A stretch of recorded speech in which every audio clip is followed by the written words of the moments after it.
যেমন আল্লাহ বলেন কুল্লু মান আলাইহা ফান ওয়া ইয়াবকা ওয়াজহু রাব্বিকা যুল জালালি ওয়াল ইকরাম। দুনিয়ার মধ্যে যা কিছু আছে একদিন না আরেকদিন সব ফানা হয়ে যাবে, সব ধ্বংস হয়ে যাবে। ধ্বংস হবে না, মরণ নাই, একমাত্র কার? আল্লাহর। আল্লাহু লা ইলাহা ইল্লাহু,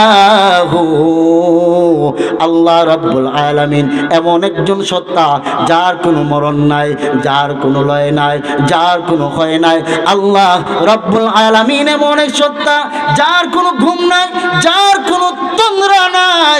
আমার আল্লাহ এমন এক সত্তা, লা শারীকা লা, লা শারীকা লা, কোনো ইলাহ নাই।